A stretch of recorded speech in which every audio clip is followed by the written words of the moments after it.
them ride them good. So I thought to myself, if they can, I know I could. Well, it happened last spring.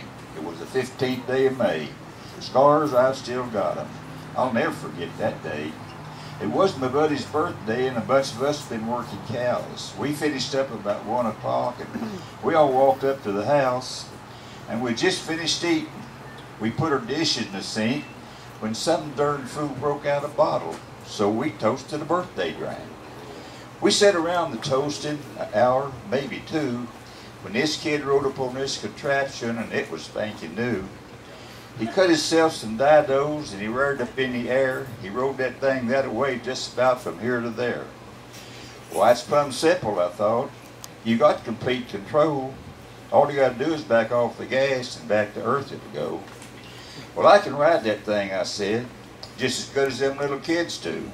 So we started making bets after another drink or two. Well, I took off my chaps, but I still had on my spurs. So I took another great big drink and I chased her down with Coors. Now first I revved up the engine and then I popped the clutch. What happened shortly after that, I really don't remember much.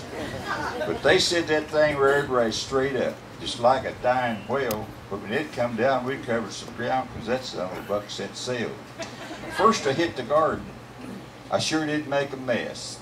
I tossed a great big salad. I kind of used it like a plow.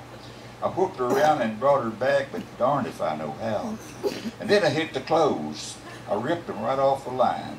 And that was one sure enough big mistake, because now I'm a-riding blind. So you see a pair of ladies' panties that's draped across my hat, and I'm a-whooping left and dodging right, just like a blind bat. But now my hat come off, and I can see where I'm a-going. But how to shut this thing off? I ain't got no way of knowing. Well, how do I shut her off? I yelled as I flew right by my parts. But they couldn't answer me. They was laughing much too hard. But then by pure accident, I grabbed a higher gear. And that was just like a yearling calf that just got branded on the rear, because now we're really going fast. And I'm wondering how long it'll take to run it out of gas. Now me and that three-wheeler hit that big old dirt mound. And that was just like a bucking horse that just went heaven-bound, because when I come down, that headlight caught me right across the gut. It punctured my lungs, my eyes bugged out, my legs plumb turned to jelly. But now I see them fence posts coming, and they're coming fast. Now I got enough sense to know I'm going to have to turn this thing or I'm going through that barbed wire fence. Well, I tried to turn it, but that front wheel just wouldn't take a hold. It was just like trying to turn a stubborn, cold-jawed colt. So without thinking, I'll turn her with a spur up in the neck. Well, my spur tangled up in that front wheel spoke, and now here comes the wreck. That thing cost me out of there. I just flew across them ditches. I broke my arm, my rib, my legs, pumped tore off my shirt and breeches. I felt them old barbs digging in. I felt my old hide rip. I saw my false teeth go flying out, and I said, the heck with Polly's grip. Now I wake up in the general, and I sure am feeling sore. Like I say, beside my shirt and breeches, my old hide was tore.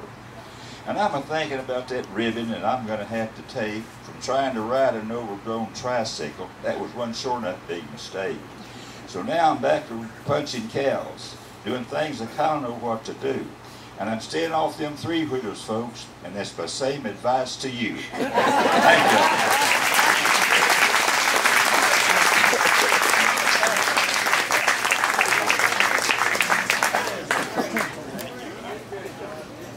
John looked at me and said, "Is that okay?" For those of you, this is the first time, I don't know what to tell you. We're just kind of crazy around here. Let's pray.